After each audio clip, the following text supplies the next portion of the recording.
إن الحمد لله نحمده ونستعينه ونستغفره ونؤمن به ونتوكل عليه ونعوذ بالله من شرور أنفسنا ومن سيئات أعمالنا من يهده الله فلا مضل له ومن يضلله فلا هادي له ونشهد أن لا إله إلا الله وحده لا شريك له ونشهد أن سيدنا وسندنا وحبيبنا ومولانا محمدا عبده ورسوله الذي أرسله بالحق بشيرا ونذيرا وداعيا إلى الله بإذنه وسراجا منيرا وقد قال الله تعالى في كلامه المجيد وفرقانه الحميد أعوذ بالله من الشيطان الرجيم بسم الله الرحمن الرحيم شهر رمضان الذي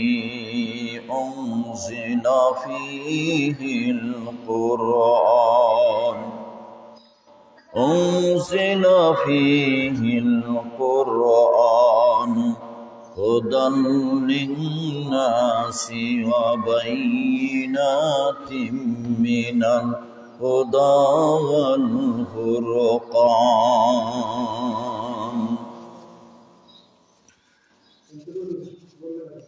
فمن شهد منكم الشهر فليصم ومن كان مريضا أو على سفر فعدة من أيام أخر يريد الله بكم اليسر ولا يريد بكم العسر ولتكملوا العدة ولتكبروا الله على ما هداكم ولعلكم تشكرون وإذا سألك عبادي عني فإني قريب أجيب دعوة الداعي إذا دعان فليستجيبوا لي وليؤمنوا بي لعلهم يرشدون وقال تعالى إن الله وملائكته يصلون على النبي يا أيها الذين آمنوا صلوا عليه وسلموا تسليما اللهم salli ala sayyidina maulana Muhammad wa ala ali sayyidina maulana Muhammad.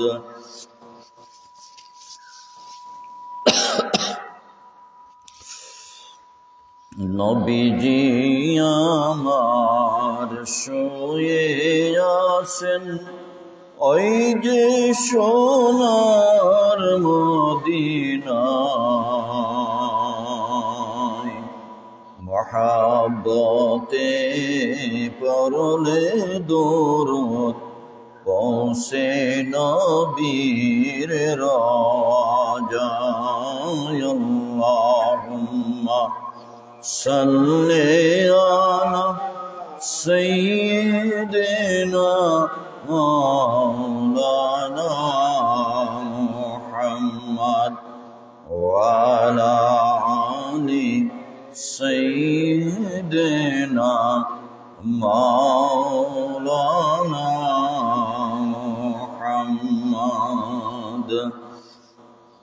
এই দুনিয়ায় যারা বৈজন নবীজিকে চিনল না, কাল হাশরে তারা বৈজন নবীর দেখা পাবে না। আল্লাহুম্মা সাল্লি আলা সাইয়্যিদিনা মাওলানা মুহাম্মদ ওয়া আলা আলি সাইয়্যিদিনা মাওলানা মুহাম্মদ। दिन की सूरज डूब रही है, हम लोगों के सामने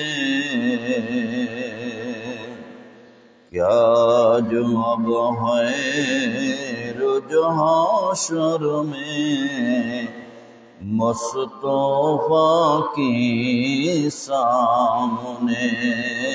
अल्लाहुम्मा सल्ले अला सय्यिदिना मौलाना मुहम्मद व अला आलि सय्यिदिना मौलाना मुहम्मद। बलगल उला बिकमालिही कशफद दुजा बिजमालिही हसनत जमीउ खिसालिही सल्लु अलैहि वालिही। मदीना के कासिद मुझे साथ न ले जा,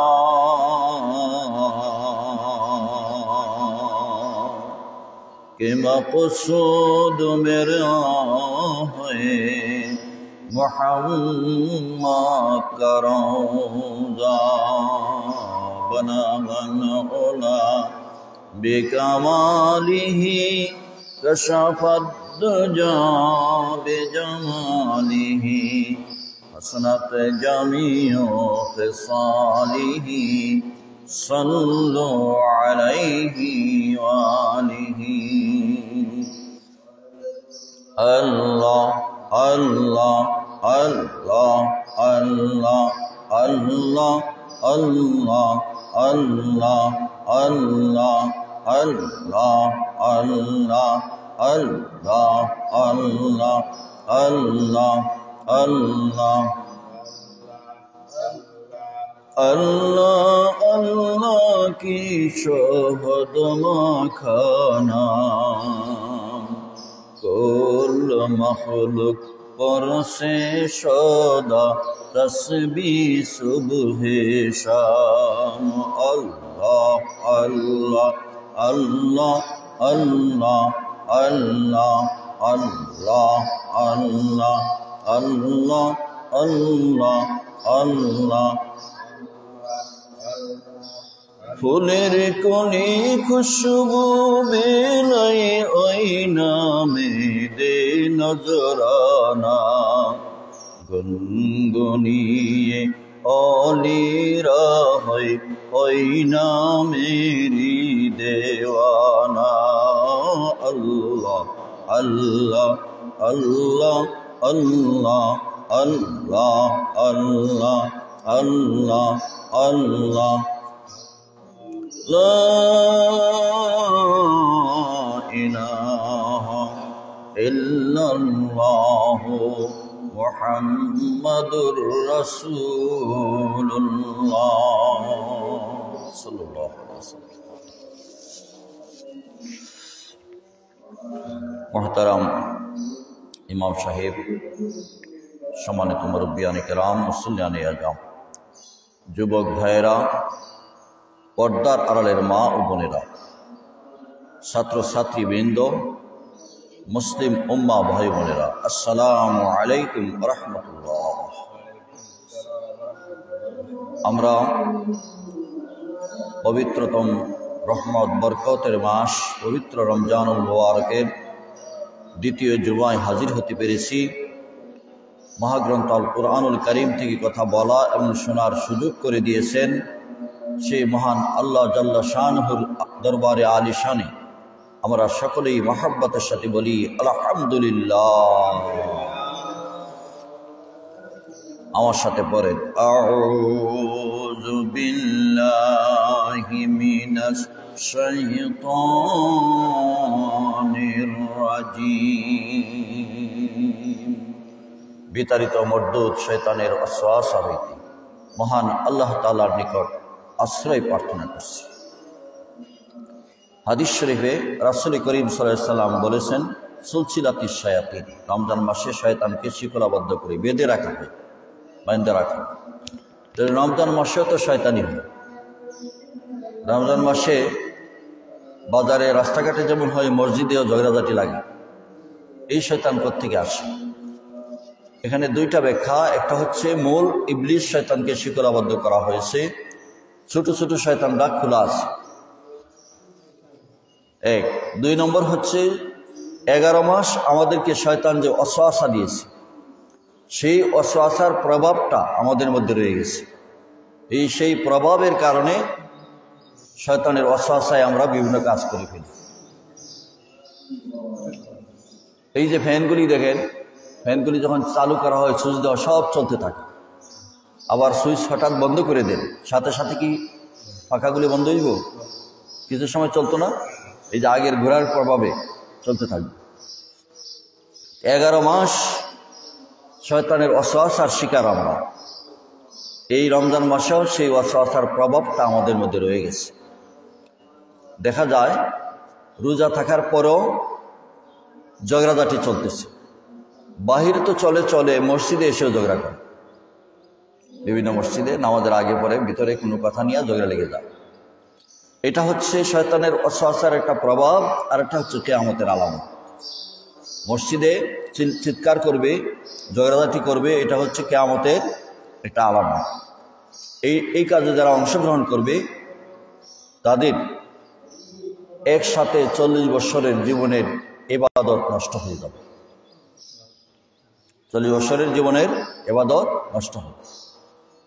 এই জন্য আমরা যাতে হেফাজত থাকতে পারি, এটা হবে, একবারে বন্ধ আমরা করতে পারবো না। যেহেতু রাসূল 1400 বছর 1500 বছর আগে বলে গেছেন এটা হবে, একবারে হবে না, এটা বন্ধ করা সম্ভব না। কিন্তু আমরা মুক্ত থাকার চেষ্টা করতে হবে। কম মানুষ, কম সংখ্যক লোকেরা এই শয়তানের শিকার থেকে হেফাজত থাকতে পারবে, তাদের জন্য রাসূল করিম সাল্লাল্লাহু আলাইহি সাল্লাম সুসংবাদ দিয়েছে। তাই আমার সাথে আবারও পড়েন, আউযু বিল্লাহি মিনাশ শাইতানির রাজিম, বিসমিল্লাহির রহমানির রহিম। রমজান হচ্ছে সেই মাস যেই মাসে কোরআন নাজিল করা হয়েছে। হুদাল লিন্নাসি ওয়া বাইয়িনাতিম মিনাল হুদা ওয়াল ফুরকান। এই কোরআন হচ্ছে মানব জাতির জন্য হেদায়েত পথ নির্দেশ। এই হেদায়েতটা সুস্পষ্ট এবং সত্য ও মিথ্যার মধ্যে পার্থক্য করে দেয়। ফামান শাহিদা মিনকুমুশ শাহরা ফালইয়াসুম। যে ব্যক্তি বা যাদের সামনে এই মাস, তোমাদের সামনে রমজান উপস্থিত হবে, তোমাদের উচিত হবে রমজানের রোজা পালন করা। ওয়ামান কানা মারিদান আও আলা সাফারিন ফাইদ্দাতুম মিন আইয়ামিন উখার। তোমাদের মধ্যে যারা অসুস্থ হবে অথবা সফরে থাকবে, ভ্রমণে থাকবে, সেই অবস্থায় যদি রোজা ছেড়ে দেওয়া হয় পরবর্তীতে সেটা রাখতে পারবে, অনুমতি রয়েছে। ইউরিদুল্লাহু বিকুমুল ইউসরা ওয়া লা ইউরিদু বিকুমুল উসরা। আল্লাহ চান তোমাদের কাজ সহজ করে দিতে, আল্লাহ তোমাদের কাজকে কঠিন করতে চান না।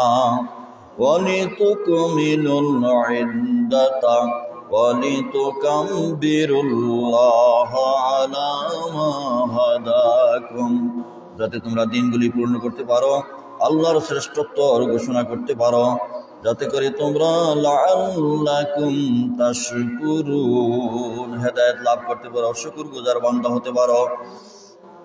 وَإِذَا سَأَلَكَ عِبَادِي عَنِّي فَإِنِّي قَرِيبٌ। হে রাসূল সাল্লাল্লাহু আলাইহি সাল্লাম, বান্দারা আমার সম্পর্কে আপনার কাছে প্রশ্ন করে আমি কোথায়, আপনি বলুন ফাইন্নী কারীব, আমি অত্যন্ত নিকটবর্তী। উজিবু দাওয়াতান দাঈ ইযা দাআন। যখন কেউ আমাকে ডাকে, আমাকে ডাক দেওয়ার সাথে সাথে উজিবু, আমি সেই ডাকের জবাব দেই। ফালইয়াস্তাজিবু লি ওয়ালইউমিনু বি লাআল্লাহুম ইয়ারশুদুন। সুতরাং প্রত্যেকের উচিত আমার ডাকে সাড়া দেওয়া, আমার প্রতি ঈমান আনা, তাহলেই তারা সৎপথ প্রাপ্ত হবে। সাদাকাল্লাহু আযীম। সূরাতুল বাকারার 185 এবং 86 নম্বর আয়াতের অনুবাদ আপনাদের সামনে পেশ করলাম। রমজানের আজকে 13ই রমজান চলতেছে, ইংরেজি 14 তারিখ। আমরা কাছাকাছি চলে আসছি। এই অধ্যায়টা হচ্ছে, এই সময়টা হচ্ছে রমজানের আওসাত, মধ্যবর্তী।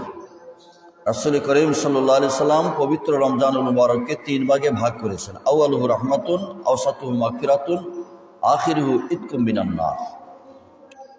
প্রথম অংশ রহমত, দ্বিতীয় অংশ হচ্ছে মাগফিরাত, তৃতীয় অংশ হচ্ছে জাহান্নাম থেকে মুক্তি। তাই আমরা দ্বিতীয় অংশে মাগফিরাতের অংশে আছি। কি পরিমাণ উম্মতে মুহাম্মদীকে আল্লাহ তাআলা মাফ করবেন এই রমজান মাসে, একটা সংক্ষিপ্ত ধারণা আপনাদেরকে দিই। রমজানের আগে উম্মতে মুহাম্মদী ক্ষমা করা হয়েছে, যেমন শবে বরাতে ক্ষমা করা হয়েছে, জুমার দিন ক্ষমা করা হয়েছে, বিভিন্ন সময় ক্ষমা করা হয়েছে। শবে বরাতে ক্ষমা করা হয়েছে। আল্লাহ রাসূল সাল্লাল্লাহু আলাইহি ওয়াসাল্লাম বলেছেন যে বনি তুগলাব, বনি মুদার গোত্রে যে ছাগল আছে, মেষ আছে, 3টা গোত্রের কথা বলেছে। কমপক্ষে তারা বলেছেন প্রতি গোত্রে 20,000 করে ছাগল ছিল, মেষ ছিল। সেই ছাগলের পশম পরিমাণ উম্মতে মুহাম্মদীকে শবে বরাতের রাত্রে মাফ করে। সুবহানাল্লাহ। তাহলে একটা ছাগলের পশম যদি দেওয়া হয়, যে আপনারা গণনা শেষ করেন, পারবেন না? কি বলেন? একটা ছাগল যদিও গণতে পারবে, একদিন গণনা শেষ হবে, এটা গণা সম্ভব হইতে পারে, অসম্ভব না, কিন্তু অনেক অনেক সময় লাগবে। এরকম 20,000 ছাগলের পশম পরিমাণ উম্মতে মুহাম্মদীকে শবে বরাতে মাফ করা হয়। রমজানের প্রথম রাত্রি, রমজানের যখন প্রথম রাত্রি দেখা দেয়, এই রাত্রিতে অতীত রমজান থেকে শুরু করি শবে বরাতে, ঈদ উল ফিতরে, ঈদ উল আজহায় বিভিন্ন মানুষকে, যে পরিমাণ মানুষকে আল্লাহ তাআলা মাফ করেছেন, উম্মতে মুহাম্মদীকে মাফ করেছেন, সেই সমপরিমাণ উম্মতে মুহাম্মদীর জীবনের গুনাহ প্রথম রমজানের রাত্রে আল্লাহ মাফ করে দেন। সুবহানাল্লাহ। এভাবে রমজানের প্রথম রাত্রি যখন আসে, আপনাদের জন্য সুসংবাদ, আমাদের জন্য সুসংবাদ, উম্মতে মুহাম্মদীর জন্য সুসংবাদ। হাদিসটি বাইহাকি শরীফে রয়েছে, মিশকাত শরীফের সেই 1780 নম্বর হাদিস। ইবনে উমর থেকে বর্ণনা করেছেন, আন ইবনে উমর রাদিয়াল্লাহু তাআলা আনহু নবী সাল্লাল্লাহু আলাইহি ওয়াসাল্লাম قال, ইবনে উমর রাদিয়াল্লাহু তাআলা আনহু থেকে বর্ণিত, তিনি বলেন, রাসূল বলেছেন, ইন্নাল জান্নাতা তুযাখরাফু লি রমাদানা মিন রাসিল হাউলি ইলা হাউলিন কাবিলিন। আল্লাহ তাআলা এই জান্নাতকে পবিত্র রমজানুল মুবারকের জন্য সাজাইতে থাকেন, সজ্জিত করতে থাকেন, বছরের শুরু থেকে শেষ পর্যন্ত, আগামী বছরের শেষ পর্যন্ত। সুবহানাল্লাহ। সাজাইতে থাকেন, জান্নাতকে সাজাইতে থাকেন, জান্নাতকে সাজাইতে থাকেন। রাবি বলেন, ওমর রাদিয়াল্লাহু তাআলা আনহু বলেন, কয়লাম ইযা কানা আউয়ালু লাইলাতিন মিন রমাদান, যখন প্রথম রাত্রি উপস্থিত হয়, হাবাত রিহুন তাহতাল আরশি মিন ওয়ারাকিল জান্নাতি আলাল হুরিল। রমজানের প্রথম রাত্রি যখন আসে, ওই অবস্থায় আল্লাহ তাআলা জান্নাতের বৃক্ষ হইতে, পাতা থেকে একটা বাতাস প্রবাহিত করেন আরশের নিচে। জান্নাতের পাতা থেকে একটা বাতাস চলতে থাকে, বাতাস বইতে থাকে। এই বাতাসটা এসে লাগে কোথায়? আলাল হুরিল ঈন, জান্নাতের বড় বড় চক্ষুধারী হুর, ডাগর ডাগর চক্ষুওয়ালা হুরদের চোখের উপর বাতাসটা প্রবাহিত হয়। এই বাতাস লাগার সাথে সাথে হুরেরা আল্লাহর কাছে বলে, ফায়াকুলনা ইয়া রাব্বি জাআল লানা মিন ইবাদিকা আজওয়াজা, হে আমাদের রব, হে আল্লাহ তাআলা, ওই বান্দাদের মধ্য থেকে তাদেরকে আমাদের স্বামী বানায় দেন। অর্থাৎ এই রমজান মাসে যারা সিয়াম পালন করে, তাদেরকে আমাদের স্বামী বানায় দেন। তাকারু ওয়া তাকাররু বিহিম আয়ুনুনা ওয়া তাকাররু আয়ুনুহুম বিনা, আমরা তাদেরকে দেখে চক্ষু জুড়াইব, তারা আমাদেরকে দেখে চক্ষু জুড়াইবে। সুবহানাল্লাহ। রাহুল বাইহাকি ফি শুআবিল ঈমান। হুরেরা আল্লাহর কাছে প্রার্থনা জানায়। এই জন্য এই প্রথম থেকে শুরু করে রমজান মাসের শেষ পর্যন্ত আল্লাহর রহমত, বরকত, মাগফিরাত, নাজাত, যেহেতু 4টা ভাগে ভাগ করেছেন। আউয়ালুর রহমতের খাস রহমত, মাগফিরাত সব প্রতিদিনই ক্ষমা করা হয়, প্রতিদিনই রহমত দেওয়া হয়। খাস রহমত দেওয়া হয় প্রথম দশকে, খাসভাবে মাগফিরাত ক্ষমা করা হয় দ্বিতীয় দশকে, জাহান্নাম থেকে মুক্তি দেওয়া হয় তৃতীয় দশকে। কাদেরকে মুক্তি দেওয়া হয়? আমি আপনাদের সামনে এই বিষয়টা পরিষ্কার করতে চাই। গতানুগতিক ওয়াজ তো আপনারা জানেন, রমজানের ফজিলত অনেক বেশি, রোজার ফজিলত, তারাবির ফজিলত জানেন। এটা জানার অভাব নাই, এখন মানার অভাব, আমলের অভাব। জানার চাইতে এই বিষয়গুলি, সহজ সহজ বিষয়গুলি জানা আছে। খুব ফজিলত, ইফতার করেলে অনেক ফজিলত, তারাবির নামাজে অনেক ফজিলত, এটা আমরা জানি। কিন্তু তারাবির নামাজটা আল্লাহর কাছে কবুল হইল কিনা, রোজাটা আল্লাহর কাছে গ্রহণ হইল কিনা, এটা আমাদের চিন্তার বিষয়, এটা আমাদের চিন্তার বিষয়। আমি এই বিষয়ে কয়েকটা হাদিস বলবো, সময়ে যতটুকু বলানো যায়। সময়ের ভিতর থেকে হাদিসগুলি খুব মনোযোগ সহকারে শুনতে হবে। গতানুগতিক ওয়াজের চাইতে এটি খুবই গুরুত্বপূর্ণ। ইমাম গজ্জালি রহমতুল্লাহ আলাই, হুজ্জাতুল ইসলাম ইমাম গজ্জালি রহমতুল্লাহ আলাই কিতাবে লিখেছেন যে রোজার হইল 3টা স্তর। রোজার কয়টা স্তর? 3টা। ইমাম নাসিরউদ্দিন আল বাইজাবি তাফসিরে বাইজাবি প্রথম খণ্ড 36 পৃষ্ঠায় লিখেছেন মুত্তাকি হওয়ার হলো 3টা স্তর। আল্লাহ হওয়ার 3টা শ্রেণী, 3টা স্তর। সালাসু রাওয়াতি, আবার রোজারও 3টা স্তর। এই 3টা স্তরের বর্ণনা দেব। একটা হাদিস আপনাদের সামনে নিয়ে আসি। عن أبي هريرة رضي الله تعالى عنه قال قال رسول الله صلى الله عليه وسلم من لم يدع قول الزور والعمل به فليس لله حاجة في أن يدع طعامه وشرابه متفق عليه। হযরত আবু হুরায়রা রাদিয়াল্লাহু তাআলা আনহু থেকে বর্ণিত, তিনি বলেন রাসূল করিম সাল্লাল্লাহু আলাইহি ওয়াসাল্লাম বলেছেন, কাউলাজ জুর, জুর কথা, আমলাজ জুর, জুর আমল, এই 2টা যারা ছাড়তে পারে নাই তাদের না খায়া থাকা, উপাস থাকা, এই রোজা আল্লাহর কাছে গ্রহণযোগ্য হবে না। আল্লাহর কোনো প্রয়োজন নাই। আল্লাহর প্রয়োজন নাই বলতে মুহাদ্দিসরা ব্যাখ্যা করেছেন যে অর্থাৎ আল্লাহর দরবারে কবুল হবে, আল্লাহর দরবারে কবুল হবে। যে রোজার মধ্যে জুর আমল আছে, জুর কথা, জুরের ব্যাখ্যা মুহাদ্দিসরা কি দিয়েছেন এটা আমি বলব। 2 নম্বরে আপনারা শুনুন রাত্রিবেলার ইবাদতের কথা। আল্লাহ রাসূল কি বলেছেন? আলাইসা আব্দুন ইউসাল্লি ফি লাইলাতিহি ইল্লা কাতাবাল্লাহু লাহু আলফা খামসামিআতিন হাসানাতিন বিকুল্লি সাজদা। এমন কোন মানুষ নাই রোজাদার রাত্রিবেলা দাঁড়ায়া নামাজ পড়ে আর সেজদা দেয়, প্রত্যেকটা সেজদাকারীর আমল নামায় আল্লাহ তাআলা ১৫০০ করে নেকি লিখে দেয়। প্রতিটা সেজদা কয় হাজার? ১৫০০। তাহলে আমরা ২০ রাকাত তারাবিহ সেজদা দিই কয়টা? ৪০টা। তাহলে ৬০,০০০ সওয়াব। এখন এখানে ৬০,০০০ রাখে, ৬০,০০০ সওয়াব পাইলাম।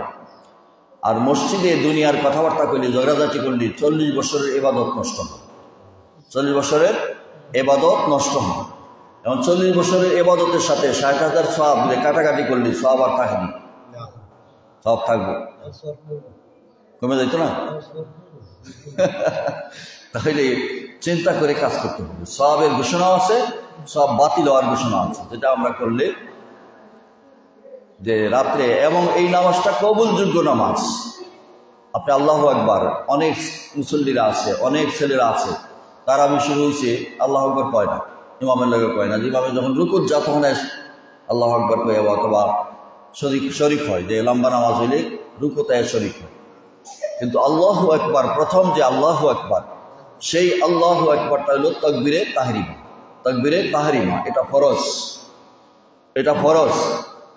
আর বাকি তাকবীর নামাজের ভিতরে যেগুলি আছে উঠা বসার সময় আল্লাহু আকবার, সেটা হলো সুন্নতে মুআক্কাদা। তাকবীরে তাহরিমা যদি কেউ বলে না তাহলে তার সব নামাজ বাতিল, কোনো নামাজ গ্রহণযোগ্য হবে না। ফরজ বাদ দিলে সুন্নত দ্বারা, নফল দ্বারা সেই নামাজ কবুল হবে না। এই কারণে ফরজ ঠিক থাকতে হবে, সুন্নত ঠিক থাকলে নামাজ সুন্দর হবে। সুন্নতের মধ্যে ভুল হলে নামাজ মাকরুহ হবে। কিন্তু নামাজটা কবুলযোগ্য হওয়ার জন্য শুরু থেকে শেষ পর্যন্ত ধীরস্থিরভাবে কেরাতগুলি করতে হবে, রুকুগুলি দিতে হবে, তাসবিহগুলি করতে হবে, মনটা থাকতে হবে আল্লাহ তাআলার দিকে, তাহলে নামাজ কবুল হবে। এখন আমি হাদিসের ব্যাখ্যায় যাই। রোজা কাউলুজ জুর, জুর শব্দের ব্যাখ্যা করেছে মুহাদ্দিসিনে কেরাম, মুফাসসিরিনে কেরাম। জুর শব্দের অর্থ যাবতীয় অন্যায় কথাবার্তা, অন্যায় কথাবার্তা। 1 নম্বর হলো কুফরি কথা, 2 নম্বর শিরকি কথা, 3 নম্বর মিথ্যা কথা, 4 নম্বর গীবত করা, 5 নম্বর চুগলখড়ি করা, অশালীন ভাষায় গালাগালি করা, মিথ্যা সাক্ষী দেওয়া। বিচারে বসছেন, আপনার দলকে বসাইতে হবে, এই কারণে মিথ্যা সাক্ষী দেওয়া। কোর্টে গিয়েছি, কোর্টে গিয়া মামলার আসামি পক্ষে সাক্ষী না দিলে মিথ্যা সাক্ষী না দিলে মামলায় জিততে পারবে না। রোজাদার অবস্থায় মিথ্যা সাক্ষী দেওয়া, এরকম সকল অবস্থায় সত্য গোপন রেখে মিথ্যা কথা বলা, ব্যবসায় গিয়ে সত্য গোপন রেখে মিথ্যা কথা বলে মালের সাফাই প্রশংসা করা, এভাবে যখন যেখানে প্রয়োজনে সত্য কথা বলা দরকার সেখানে সত্য কথা না বলে মিথ্যা কথা বলা, এটার নাম হলো কাওলা জুর। এটার নাম কাওলা জুর। আপনাদের বুঝে আসছেন? আমি রোজাদার, আমাকে বাঁচানোর জন্য, আমার ভাইকে বাঁচানোর জন্য, আমার দলকে বাঁচানোর জন্য, আমার সম্প্রদায়কে রক্ষা করার জন্য মিথ্যা কথা বললাম, সত্য কথাটা বললাম না রোজাদার অবস্থায়। এটা হলো কাওলা জুর, মিথ্যা সাক্ষী দিলাম, এটা হলো কাওলা জুর। ঝগড়াঝাটি করা, মসজিদে হোক মসজিদের বাইরে হোক, যেখানে রোজাদার অবস্থায় ঝগড়াঝাটি করে, অথচ আল্লাহ রাসূল বলেছেন আমি রোজাদার। ঝগড়া করতে চাইলে ঘোষণা দিবে আমি রোজাদার, কিন্তু রোজাদাররা এখন ঝগড়া করে। অনেক মা বোনেরা আছেন, হয়তো আপনাদের গ্রামে নাও থাকতে পারে, অন্যান্য গ্রামে দেখা যায় মহিলারা বিকালবেলা রোজাদার অবস্থায় ঝগড়া লাগে, অশালীন ভাষায় গালাগালি করে। রোজাদার অবস্থায় অশালীন ভাষায় গালাগালি করে, বেপরদা ঘোরাফেরা করে। রোজা রমজান মাসে ফরজ, রোজা একটা ফরজ, পর্দা করা আরেকটা কি? পর্দা করা কি সুন্নাত? পর্দা করা ফরজ। সে ফরজটার উপরে ঘোরাফেরা করে।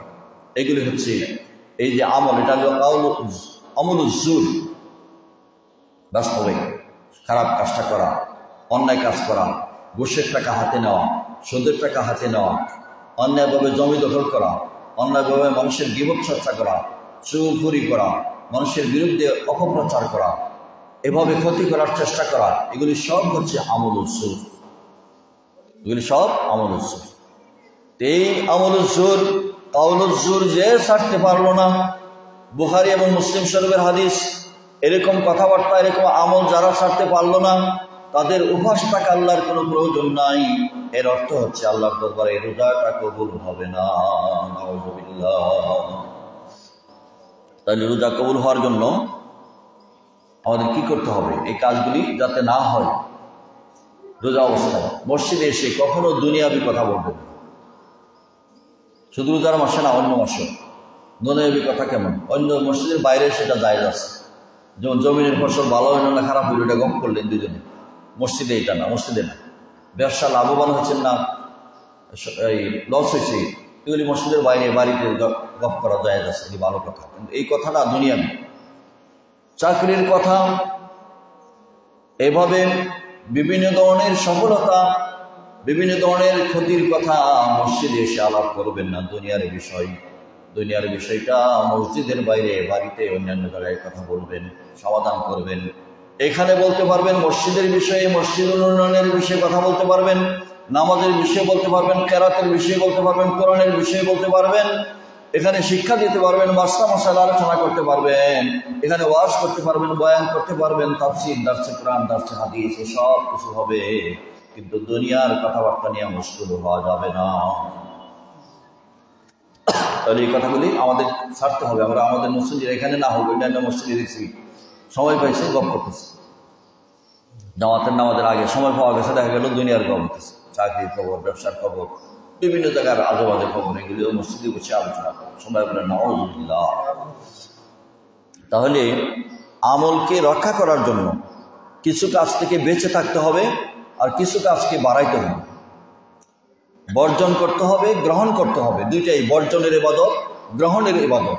কিছু কাজ গ্রহণ করতে হবে, কিছু কাজ বর্জন করতে হবে, তাহলে রোজাটা কবুল হবে। আমি বলেছিলাম রোজার স্তর হলো 3টা। অনেক কথা সামনে চলে আসে, সময়ের কারণে পারা যায় না। আমি মৌলিক কথাগুলি বলছি। এই আয়াতে কারিমা কোরআন নাযিলের মাস বলা হয়েছে, রোজা রাখার কথা বলা হয়েছে। পরের আয়াতে বলা হয়েছে দোয়া, আল্লাহর কাছে দোয়া করলে আল্লাহ কবুল করেন, আল্লাহ জবাব দেন। দোয়া দেখেন, দোয়া উঠাইন না, কোনো পাগড়িওয়ালার কথায়, কোনো শেখের কথা দোয়া বন্ধ করবেন না। কোরআনে কারিমের 186 নম্বর আয়াতে আল্লাহ বলছেন দোয়া করার জন্য। আরো আয়াত আছে কোরআনে কারিমে বলছেন, আর হাদিস শরীফে আল্লাহ বলছেন আর দোয়া মুখুল ইবাদত, দোয়া হচ্ছে ইবাদতের মগজ। এই ব্যাপারে আল্লামা জালালউদ্দিন সুয়ুতী রাহিমাহুল্লাহ 100 হাদিস একত্রিত করে কিতাব লিখেছেন, দোয়ার কিতাব। সুবহানাল্লাহ। তাহলে দোয়া বন্ধ করবেন না। দোয়া হয়তো আপনারা না থাকলে বলে গেলে একদম বন্ধ করে দিতে পারে, কারণ এটা তো ফিতনার যুগ আসতেছে সামনে, বা এখনই শুরু হয়ে গেছে। নামাজের পরে দোয়ার দরকার নেই, চলে যাও। যদিও নামাজের অংশ না, আল্লাহর নবী, আমাদের নবী, নূর নবী মুহাম্মদ রাসূলুল্লাহ সাল্লাল্লাহু আলাইহি ওয়াসাল্লাম বলেছেন ফরজ নামাজের পরে দোয়া করুন। এখানে 40 জন 50 জন লোক একত্রিত হওয়ার পরে সকলের আমিন আমিন তো একরকম না, সকল বান্দা তো একরকম না। আল্লাহ যাকে পছন্দ করেন তার সাথে সবাইকে আল্লাহ কবুল করে দিতে পারে, মাফ করতে পারে। কি বলেন, ঠিক কিনা? এই কারণে দোয়া বন্ধ করবেন না, দোয়া চালু থাকবে। রোজা এবং দোয়া, এই কিতাবের মধ্যে হুজ্জাতুল ইসলাম বিশ্ব বিখ্যাত ইমাম গাজ্জালী রাহমাতুল্লাহ আলাইহি লিখেছেন, রোজা হচ্ছে 3 প্রকার। এক প্রকার রোজা হচ্ছে সুবহে সাদেক থেকে শুরু করে মাগরিব পর্যন্ত খাওয়া দাওয়া, পানাহার, নারী ব্যবহার, স্বামী স্ত্রী ব্যবহার, এই কাজগুলি বন্ধ রাখে।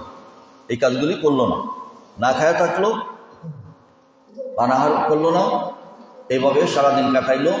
এটা একটা স্তর, এটারে বলছেন সাওমুল আওয়াম। সাওমুল আওয়াম সাধারণ রোজা, এটারে রোজা বলে। আল ইমসাকু আনিল আকলি ওয়া শুরবি ওয়াল জামাই মিনাস সুবহি সাদিকি ইলা গুরুবিশ শামস। সুবহে সাদিক থেকে গুরুবের শাম, সূর্য ডোবা পর্যন্ত পানাহার, যৌন সম্পর্ক না করা, এটার নাম হলো রোজা। এটার নাম হচ্ছে সিয়াম। এটা হলো প্রথম রোজা, আওয়াম, সকল সাধারণের রোজা। 2 নম্বর বলছেন সাওমুল খাওয়াস। সাওমুল খাওয়াস নির্দিষ্ট মানুষের, বিশেষ বিশেষ মানুষের রোজা। এই মানুষগুলি সুবহে সাদেক থেকে সূর্যাস্ত পর্যন্ত পানাহার বন্ধ রাখে, হাতের গুনাহ, চোখের গুনাহ, চিন্তার গুনাহ, সমস্ত অপরাধ থেকে বিরত থাকে, এভাবে সব অন্যায় কাজ থেকে বিরত থাকে, নেক কাজগুলি করে যায়। এটা হলো নির্দিষ্ট বিশেষ কিছু মানুষের রোজা, সবাই এটা পারে না। রোজা থাকা অবস্থায় একজনকে গালি দেয় না, রোজা থাকা অবস্থায় গীবত করে না, চুগলখড়ি করে না, হাত দিয়ে অন্যায় করে না, মুখ দিয়ে অন্যায় করে না, সকল অবস্থায় অঙ্গ প্রত্যঙ্গকে বাঁচায় রাখে। এরকম রোজাকে বলা হয়েছে সাওমুল খাওয়াস। এরকম রোজার নাম কি? সাওমুল খাওয়াস, নির্দিষ্ট মানুষের রোজা। 1 নম্বর। 2 নম্বর। 3 নম্বর হচ্ছে সাওমুল খাওয়াসুল খাওয়াস। সাওমুল খাওয়াসুল খাওয়াস, খাসের মধ্যে, নির্দিষ্ট মধ্যে আরো কিছু নির্দিষ্ট মানুষের মধ্যে, মনে করেন 100 মানুষ এরকম ভাবে রোজা রাখে, এর মধ্যে 50 জন বা 40 জন বেড়ে গেছে, আরো বেশি কাজ করে। খাওয়াসুল খাওয়াস এর রোজা, অর্থাৎ নির্দিষ্টের উপরে নির্দিষ্ট কিছু মানুষের রোজা। এই মানুষগুলি, এটার সংখ্যা কম, যে রোজা রেখেছে সুবহে সাদেক থেকে সন্ধ্যা পর্যন্ত খাওয়া দাওয়া বন্ধ করেছে, হাতের গুনাহ, চোখের গুনাহ, চিন্তার গুনাহ বাদ দিয়েছে, বাদ দিয়া বসে থাকে নাই, শুধু আল্লাহর জিকির, কোরআন তেলাওয়াত সারাদিন তারা কাটিয়ে দেয়। সুবহানাল্লাহ। এরকম মানুষ খুব কম। আমার দাদার কথা শুনেছি, রোজা থাকা অবস্থা সারাদিন তিনি কোরআন পড়তেন, তসবিহ পড়তেন, হালকা একটু ঘুমাইতেন, দিনটা এভাবে কাটান। আমার বাবাকে এরকম দেখেছি, সারাদিন কোরআন তেলাওয়াত করে কাটে। এরকম দেখি না, আমার এক বন্ধুকে দেখেছি যে সারাদিন কোরআন তেলাওয়াত করে কাটে। এই সংখ্যাটা খুব কম, যে রোজা থাকা অবস্থায় সমস্ত অন্যায় থেকে বিরত থেকে আর সারাদিন জিকির আজকারে কাটিয়ে দেওয়া, কোরআন তেলাওয়াতে কাটিয়ে দেওয়া, আল্লাহর তসবিহে কাটিয়ে দেওয়া, এই সংখ্যাটা হলো কম। এটা হলো সর্বোচ্চ স্তরের রোজা। সুবহানাল্লাহ, সর্বোচ্চ স্তরের রোজা। তাহলে 3 প্রকারের রোজা ইমাম গাজ্জালী রাহমাতুল্লাহ আলাইহি আলোচনা করেছেন। এটা কি আপনাদের বুঝাইছে? এখন আমরা কোন প্রকারে আছি? আমরা হয়তো প্রথম প্রকার, যেটা শুধু না খায় থাকার প্রকারে আছে। কারণ সব গুনাহ তো আমরা ছাড়তে পারি না, সব অন্যায় তো ছাড়তে পারি নাই। রোজা থাকা অবস্থায় হিসাব করে দেখেন, এক পহেলা রমজান থেকে শুরু করে আজকে 13ই রমজান পর্যন্ত এমন একটা মানুষ, আমি তো গবেষণা করে চিন্তা করে দেখেছি, বাংলাদেশের ইমাম সাহেব, বুজুর্গ, মুহাদ্দিস, মুফাসসির, মুসল্লি সবাই কম বেশি অপরাধের সাথে জড়িত। একটা হলো মিথ্যা কথা বলে, একটা হলো গীবত করে, 2টা হলেও করে, এভাবে কম বেশি সকলের মধ্যে আমল বলে আছে। জায়গায় বসছে, অমুকের বদনাম বলতেছে, মনে করছে এটা ভালোই বলতেছে, কিন্তু হয়ে যেতেছি গুনাহ, গুনাহে কবিরা। সত্য দোষ বললে এটার নাম গীবত। দুষ্টা সত্য, লোকটা কি করেছে, দুষ্টা অপরাধটা করেছে, কিন্তু আপনি তার সামনে বলতেছেন না, আরেক জায়গায় বলতেছেন, এটার নাম হচ্ছে গীবত। এটা হচ্ছে সত্য দোষ। এই গীবত করাটাও কবিরা গুনাহ। আর দোষ করে নাই, মিথ্যা অপবাদ দিলেন, সেটার নাম হলো বুহতান। মিথ্যা অপবাদ দেওয়া গীবতের চাইতে মারাত্মক। এরকম কাজ বাংলাদেশের প্রত্যেকটা মানুষের মধ্যে কম বেশি দেখা যায়। 1000-এ 100-2 জন আছে খাওয়াচ্ছে রোজা, এরকম রোজাদার তো আমি দেখি না। তাই আজকের এই 13ই রমজান আসলে আমরা সিদ্ধান্ত নেই যে আমরা কমপক্ষে 2 নম্বর চেষ্টা করি যে রোজাও থাকবো, গুনার কাজ বাদ দিব। 2 নম্বরে রোজা থাকবো, গুনার কাজ বাদ দিব, হাত চোখ কর্ণ চিন্তা এগুলি বাদ দিব। সারাদিন জিকির আজকের থাকা হয়তো আমরা পারতাম না, কারণ এই যুগের মানুষ আমরা দুর্বল, আমরা বিভিন্ন ব্যস্ততায় আমরা আসি। কিন্তু এরপরে 2 নম্বরে তো আমরা করতে পারি ইচ্ছা করলে, যে আমি একটা মিথ্যা কথাও বলবো না, একটা গীবতও করবো না, একটা মানুষের ক্ষতি করার চেষ্টা বলবো না, মানুষের বিরুদ্ধে কিছু বলবো না। এই সিদ্ধান্ত নিয়ে আমরা বাকি আজকে 13 রমজান চলতেছে, বাকি যে রমজানগুলি রয়েছে সেগুলি যদি আমরা কাটায় দিতে পারি, তাহলে কাউলা জোরের মধ্যে রসুলের এই হাদিসের ভিতরে আমরা পড়বো না, আমরা বাইরে পড়ে যাবো। আল্লাহ পাক আমাদের মাফ করে দেবে, সুবহানাল্লাহ। এখন আসুন, আল্লাহ তাআলার উদ্দেশ্য কি রোজার? ইয়া আইয়ুহাল্লাযীনা আমানু কুতিবা আলাইকুমুস সিয়ামু কামা কুতিবা আলাল্লাযীনা মিন ক্বাবলিকুম লাআল্লাকুম তাত্তাকুন। রোজা ফরজ করেছেন, কারণ বলছেন লাআল্লাকুম তাত্তাকুন, মুত্তাকি হওয়ার জন্য, মুত্তাকি হওয়ার জন্য, মুত্তাকি বানায় দেওয়ার জন্য। মুত্তাকি বাংলা হচ্ছে আল্লাহওয়ালা, আল্লাহওয়ালা, আল্লাহকে ভয় করে চলা, আল্লাহওয়ালা মানুষ। মুত্তাকি বানানোর জন্য রোজাকে ফরজ করা হয়েছে, কোরআনে কারীমের ঘোষণা। মুত্তাকি বলছেন 3 প্রকার। মুত্তাকি কয় প্রকার? 3 প্রকার। 1 নম্বর প্রকার হচ্ছে কুফরি করে না, শিরিক করে না। কুফরি শিরিক করে না, চিরস্থায়ী শাস্তি থেকে বেঁচে থাকে। জাহান্নামে কুফরি করলে, শিরিক করলে জাহান্নামের চিরস্থায়ী শাস্তি হবে, সেটা থেকে বেঁচে থাকে। এই হলো 1 নম্বর, প্রথম স্তরের একটা স্তরের মুত্তাকি। 2 নম্বর স্তরের মুত্তাকি হলো কুফরি করে না, শিরিক করে না, চিন্তা ভাবনায় কোনো গুনার কাজ করে না, চিন্তার সাথে হাতে পায়ে কোনো গুনার কাজ করে না, চোখের দ্বারা কোনো গুনার কাজ করে না, সমস্ত অপরাধ থেকে বেঁচে থাকে এবং সব সময় সতর্ক থাকে, আল্লাহ তাআলাকে ভয় করে চলে। তার হলো 2 নম্বর স্তর। 3 নম্বর সর্বোচ্চ স্তর মুত্তাকির, আল্লাহওয়ালার, সে কুফরি শিরকি সব থেকে বেঁচে থাকে, গুনাহ থেকে বেঁচে থাকে, সর্ব অবস্থায় আল্লাহকে ভয় করে, আল্লাহ তাআলার স্মরণ করে, জিকির আজকার করে সময় কাটায়। দিন রাত 24 ঘন্টা আল্লাহর জিকির থেকে তখনও বিরত হয় না। সুবহানাল্লাহ, সর্বোচ্চ মুত্তাকি। এরকম মুত্তাকি, এরকম আল্লাহওয়ালা রোজাদারদেরকে বানাইতে চায় আল্লাহ তাআলা বানাইতে চান। কোরআন নাজিলের মাসে যারা কোরআন তেলাওয়াত করবে, কোরআন শিক্ষা গ্রহণ করবে, সারাদিন কোরআন তেলাওয়াত করবে, কোরআন প্রশিক্ষণের চেষ্টা করবে, এটা হলো মুত্তাকি হওয়ার প্রচেষ্টা, মুত্তাকি সর্বোচ্চ স্তরের পৌঁছার প্রচেষ্টা। আপনারা শুনেছি মসজিদে চালু করেছেন কোরআন প্রশিক্ষণ, ছাত্রদের বাচ্চাদেরকে কোরআন শিখাইতেছেন, আলহামদুলিল্লাহ। আপনাদেরকে মুবারকবাদ যে এই গুরুত্বপূর্ণ কাজের দায়িত্ব আপনারা নিয়েছেন। বাচ্চারা কোরআন পড়বে, এই কোরআন পড়ার আওয়াজ আপনারা শুনেন আর না শুনেন, এই কোরআন তেলাওয়াতের আওয়াজ যারা এই সন্তানদের মা বাপ দাদা দাদি যারা কবর দেশে শুয়ে আছে তাদের কবর পর্যন্ত গিয়ে পৌঁছবে, সুবহানাল্লাহ, এবং সব যাইতে থাকবে। শুধু রমজান মাস না, এই বাচ্চাগুলি যত জীবন কোরআন পড়বে তত জীবন আপনারা কবরে চলে গেলে কিয়ামত পর্যন্ত আপনাদের আমলনামায় সওয়াব যেতে থাকবে, সুবহানাল্লাহ। এটা এত বড় কাজ, এত গুরুত্বপূর্ণ কাজ, এই কাজটা আপনারা করতেছেন। এই কাজের পিছনে টাকা পয়সা খরচ করবেন, ছেলে মেয়েদেরকে পাঠাই দেবেন, যেই কয়েকদিন রয়েছে যাতে অবহেলা না করে, অলসতা না করে, টাইম মতো যাতে আসে, টাইম মতো যায়, রাস্তায় যাতে বিলম্ব না করে, এরকম যাতে সময় নষ্ট না করে। এবং এই যে পড়াশোনা, দাঁড়ায় নামাজ পড়া, উঠা বসা, এগুলি হলো শরীরের ইবাদত, আত্মিক ইবাদত, দৈহিক ইবাদত।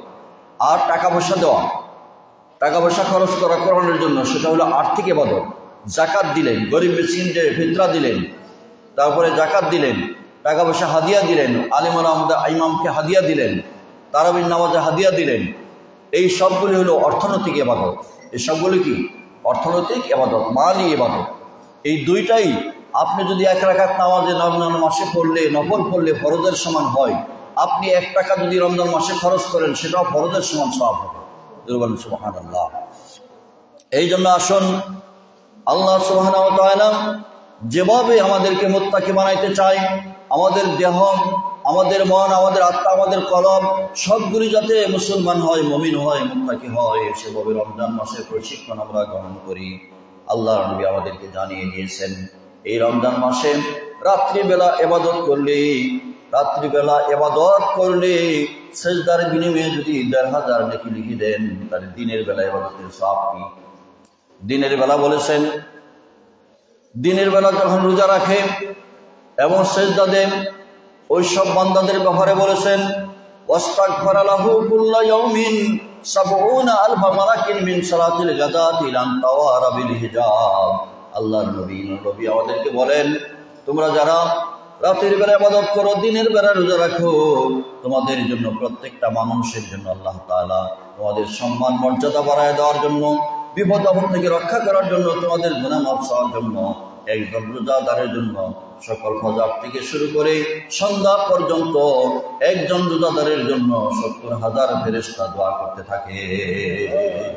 জোরে জোরে বলুন সুবহানাল্লাহ। একজন রোজাদারের জন্য কয়জন? ৭০,০০০।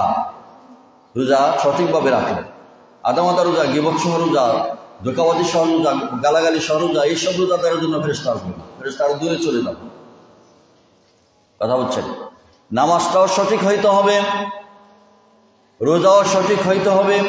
আমরা উম্মতে মুহাম্মদী, আল্লাহ নবী সাহাবায়ে কেরামদেরকে বলতেছিলেন, আমার উম্মতেরা শিরিক করবে। সাহাবারা বলেন, আশ্চর্য, কি আপনার উম্মতেরা শিরিক করবে? বলে, ওই শিরিক না, মূর্তি পূজার শিরিক না, উম্মতেরা শিরিক করবে, লোক দেখানো শিরিক। মানুষ দেখানোর জন্য নামাজে আসবে, মানুষ দেখানোর জন্য ইবাদত করবে, টাকা পয়সা খরচ করবে, লোকে ভালো বলার জন্য, বক্তব্য করবে লোকে ভালো বলার জন্য, দাওয়াত বেশি পাওয়ার জন্য, এসব করবে লোক দেখানোর জন্য। এটার নাম হচ্ছে রিয়া। এটার নাম কি? রিয়া। এটার নাম কি? রিয়া। আর রিয়াও শিরকুল খফি, রিয়া হচ্ছে গোপন শিরিক। এই শিরিক সহ যদি ইবাদত থাকে, ইবাদতের মধ্যে যদি শিরিক থাকে, সেই রোজাও কবুল হবে না, নামাজও কবুল হবে না, সিজদাও কবুল হবে না, সবগুলি ব্যর্থ হবে। নামাজ, রোজা সবগুলি কবুল করার জন্য উম্মতে মুহাম্মদীকে আল্লাহর নবী আমাদেরকে সুন্দরভাবে শিখিয়ে দিয়েছেন। নামাজটা কিভাবে করবো, দাঁড়াইবো নামাজে কেমনে, সিজদা দিব কিভাবে, তাসবিহ করব কিভাবে শিখিয়ে দিয়েছেন সুন্দরভাবে। নামাজ যখন করব, আমাদের অন্তর চিন্তা ভাবনা দুনিয়ার কোথাও যাবে না, চিন্তা থাকবে আল্লাহ তাআলার দিকে। সুবহানাল্লাহ।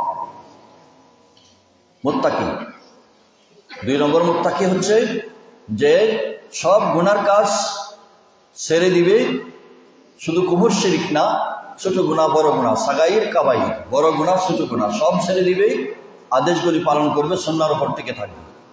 এই হলো 2 নম্বর স্তরের মুত্তাকি আল্লাহ। 3 নম্বর স্তরের মুত্তাকি আল্লাহ হচ্ছে সে আল্লাহর ইবাদত করবে, সব গুনার কাজ ছেড়ে দিবে, সব চিন্তা ছেড়ে দিবে, হাতের গুনাহ, পায়ের গুনাহ, চোখের গুনাহ, চিন্তার গুনাহ সব ছেড়ে দিবে, সাথে সাথে 24 ঘন্টা আল্লাহ তাআলার জিকির করতে থাকবে। সুবহানাল্লাহ। এই রোজার 3 নম্বর স্তরের মধ্যে 24 ঘন্টা সে রোজা অবস্থায় আল্লাহর জিকিরে থাকবে, কোরআন তেলাওয়াতে, ইবাদতে থাকবে। আর মুত্তাকির 3 নম্বর স্তরেও দেখা যাইতেছে সে আল্লাহর জিকির করবে। মুমিন, মুসলমান আল্লাহর জিকির থেকে কখনো বিরত হওয়া জায়েজ নয়। আল্লাহ তাআলা বলেন, ইয়া আইয়ুহাল্লাযীনা আমানু যকুরুল্লাহা যিকরান কাসীরা, হে মুমিনেরা তোমরা জিকির করো, সাব্বিহুহু বুকরাতান ওয়া আসীলা, সকাল সন্ধ্যায় সর্বক্ষণ তোমরা জিকির করো। কোরআনে কারিমে কোথাও কাসীরান শব্দটা নামাজের বেলায় নাই, রোজার বেলায় নাই, হজের বেলায় নাই, যাকাতের বেলায় নাই, শুধু জিকিরের বেলায় আল্লাহ কাসীরান শব্দ ব্যবহার করেছেন, এর মানে বেশি বেশি। অর্থাৎ আপনি ক্ষেতের মধ্যে জমিনে আপনার হাতে কাজ করে, পায়ে কাজ করে, কিন্তু মুখে তো কাজ করে না। মুখে আপনি আল্লাহ আল্লাহ জিকির করতে পারেন, মুখে আপনি লা ইলাহা ইল্লাল্লাহ জিকির করতে পারেন, মুখে সুবহানাল্লাহ জিকির করতে পারেন। মা বোনেরা রান্না করে বাচ্চাদেরকে কান্না থামানোর জন্য শয়তানের ভয়, কুত্তার ভয়, বিলাইয়ের ভয় দেখাইবে না। মুমিন বান্দিরা, যারা মুমিন মা বোনেরা হবে, তারা বাচ্চাকে ঘুম পাড়াইবে সুবহানাল্লাহ বলে, আলহামদুলিল্লাহ বলে, আল্লাহু আকবার বলে জিকির আজকার রত থাকবে সর্বক্ষণ। এইভাবে আপনি জমিনে কাজ করেন, ব্যবসায় কাজ করেন। ব্যবসা, মানুষের সাথে যখন কথা বলতে হয়, দাম কত জিজ্ঞেস করে আবার বলতে হয়, মেপে দিতে হয়, দৃষ্টা দিতে হয়। এগুলি মুখে যখন কথা বলা হয়, এই সময় সঠিকভাবে কথা বললে, দোকানের কাজটা যদি বিসমিল্লাহ বলে শুরু করা হয়, আল্লাহর নাম নেওয়া শুরু করা হয়, মাঝখানে ব্যবসায়ী যত কথাবার্তা বলবে, বেচা কেনা হবে, ক্রেতার সাথে ব্যবসায়ী যত কথাবার্তা বলবে, দাম বলবে, মেপে দিবে, সবগুলি কথা আল্লাহর জিকিরে পরিণত হয়ে যাবে। জমিনে ধান গাছ লাগাইতে গেছেন, লোহা লোহাইতে গেছেন, সেখানে আপনি হাতে কাজ করে আর মুখে আল্লাহর জিকির করবে। হাত যা করুক, অঙ্গ প্রত্যঙ্গ যাই করুক, মুখে সবসময় আল্লাহর জিকির হবে, আল্লাহর তাসবিহ হবে, রাসূলের দরুদ ও সালাম হবে। তাহলে তার নাম হচ্ছে সর্বোচ্চ স্তরের মুত্তাকি। মুত্তাকি হওয়ার জন্য ঘরের মধ্যে বন্দী থাকা জরুরি না। ঘরের দরজা বন্ধ করে মসজিদের কোণে এসে জপতে থাকলেন সারাদিন, কাজকর্ম বাদ দিয়ে, সন্তানের দায়িত্ব, ছেলেমেয়ের দায়িত্ব পালন বাদ দিয়ে একেবারে নীরব হয়ে গেলেন, এটার নাম না। এই কথা আল্লাহ রাসূল বলেন না।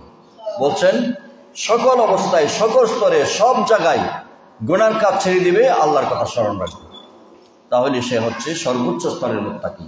আমরা যারা রোজাদার, এখানে যারা হাজির হয়েছি, যে কদিন বাকি আছে, সেই কদিনকে আমরা এই নিয়ত করতে পারবো যে আমরা গুনার কাজ ছেড়ে দেওয়ার জন্য আপ্রাণ সর্বাত্মক চেষ্টা করব।